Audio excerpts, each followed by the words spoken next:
1862లో బొంబాయి హైకోర్టులో జుదునాథ్ భజ్రతంజీ మహారాజ్ అనే వైష్ణవ సాంప్రదాయానికి చెందిన మతగురువు కర్సన్దాస్ ముల్జీ అనే జర్నలిస్ట్ తన మీద మరియు వల్లభ సాంప్రదాయం మీద వ్యతిరేకంగా ఆర్టికల్స్ రాశాడని డిఫమేషన్ కేసు అంటే పరువు నష్టం కేసు వేశాడు. ఈ కేసుని ఆధారంగా తీసుకొని వాస్తవ సంఘటనల ఆధారంగా తీసిన సినిమానే ఈ మహారాజ్. భక్తునికి భగవంతునికి మధ్యవర్తి అవసరం లేదు, భక్తి మాత్రమే భగవంతుణ్ణి చేరేలా చేస్తుంది అంటూ ఇన్నర్ లైన్ మెసేజ్ తో తీశారు ఈ మూవీ. ఇక సినిమాలోకి వెళ్తే 1832లో గుజరాత్లో వైష్ణవ సాంప్రదాయాన్ని పాటించే ముల్జీ కుటుంబంలో కర్సన్దాస్ ముల్జీ జన్మిస్తాడు.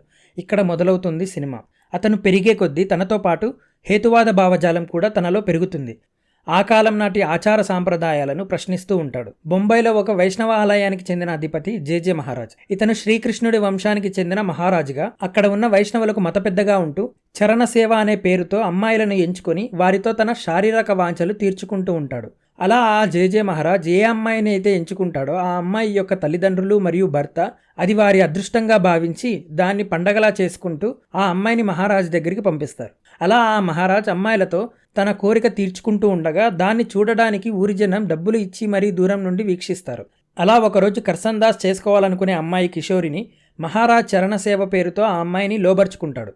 ఆ ఘోరాన్ని కర్సన్దాస్ కళ్ళారా చూసి తన వివాహాన్ని రద్దు చేసుకుంటాడు. అప్పుడు ఆ కిషోరి మూఢభక్తిలో పడిపోయి తాను చేస్తున్న తప్పు తనకు అర్థం కాక కర్సన్ని దూరం చేసుకుని మహారాజ్ దగ్గర ఉండిపోవాలని అనుకుంటుంది. మహారాజ్ కూడా తనని ఇష్టసఖిగా ఉంచుకుంటా అని అంటాడు. ఆ మరుసటి రోజే మహారాజ్ కిషోరి చెల్లెలితో కూడా అదే తప్పు చేస్తుండగా కిషోరి చూసి తన చెల్లెలిని కాపాడుకొని మహారాజ్ చేస్తున్న తప్పుని నిలదీసి అక్కడ నుండి వచ్చేస్తుంది. ఆ బాధతో కిషోరి ఆత్మహత్య చేసుకుంటుంది. కిషోరి చనిపోయిన ముందు మహారాజ్ ఆడవారి పట్ల చేస్తున్న దురాఘాతాలను సమాజానికి తెలిసేలా చేయమని కర్సన్కి ఒక లేఖ రాసి చనిపోతుంది. నాటి సమాజంలో దురాచారాలను అడ్డుకొని వితంతు వివాహాలు, కుల వివక్ష లాంటి వాటిపై పోరాడుతున్న జర్నలిస్ట్ కర్సన్దాస్ మహారాజ్ చేసే దురాఘాతాలను ఎలా ఎండగట్టాడు అనేది ఈ సినిమా. ఈ సినిమాలో దాదాబాయి నౌరోజీ, డాక్టర్ బావుదాజీ లాడ్, గోకుల్ తేజ్పాల్, సోరబ్జీ అర్దేశీర్ లాంటి స్వాతంత్ర సమరయోధులు, సంస్కరణవాదులు కనిపిస్తారు. ఈ సినిమా మేకింగ్ విషయంలో అక్కడక్కడ కాస్త వీక్గా అనిపించినా ఆ కాలం నాటి పరిస్థితులను కళ్లకు కట్టినట్టుగా చూపించారు. మొదట్లోనే ఒక సీన్లో ఒక వ్యక్తి రోడ్డు మీద నడుచుకుంటూ వస్తూ నేను అంటరాని వాణ్ణి, దూరంగా జరగండి అంటూ వెళ్తుంటాడు. తర్వాత సీన్లో కర్సన్ రోడ్డు పక్కన కూర్చొని ఉన్న వ్యక్తితో నా దగ్గర చట్నీ అయిపోయింది, నీ చట్నీ కాస్త ఇవ్వమని అడుగుతాడు.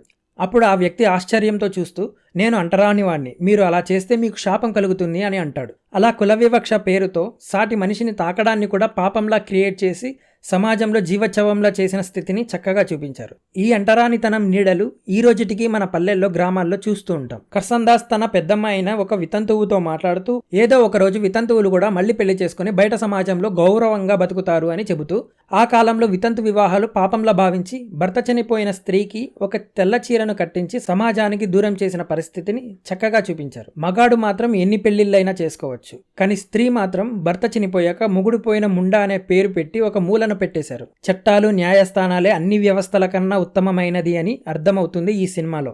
అలాగే సెక్యులరిజం మాత్రమే ఈ సమాజంలోని అసమానతలను తొలగించి సామాజిక న్యాయం చేయగలదు అనడానికి ఈ సినిమా నిదర్శనంగా నిలుస్తుంది. సంస్కరణవాదులు వచ్చిన ప్రతిసారి భక్తి తన రూపాన్ని మార్చుకుంటూ ఉంటుంది. ఆచారాలు, ఆచరణలు మారి భక్తి తనను తాను మలుచుకుంటూ ఉంటుంది. ఎంత సంస్కరించినా కొత్త వాదనలు, కొత్త ఆచారాలను పుట్టించి తిరిగి మళ్ళీ ఆ అంధకార కాలంలోకి తీసుకెళ్లే ప్రయత్నాలు జరుగుతూనే ఉంటాయి. ప్రజలను మూఢత్వం వైపుకు తీసుకెళ్లి మూర్ఖులుగా చేసి తమ పబ్బం గడుపుకోవాలని చూసే వాళ్ళు పుడుతూనే ఉంటారు. మతం అనేది ఎంత ప్రమాదకరమో, మతంని అడ్డం పెట్టుకుని ఎంత అక్రమాలు చేస్తారో చూపిస్తూ మత రాజకీయాలను చేసి మత ప్రాతిపదికన విద్వేషాలను రెచ్చగొట్టే వారికి ఈ సినిమా సమాధానం చెప్తుంది. ఈ సినిమా నెట్ఫ్లిక్స్లో స్ట్రీమ్ అవుతోంది. తప్పకుండా ప్రతి ఒక్కరు చూడవలసిన సినిమా, మిస్ అవ్వకుండా చూడండి. Thank you.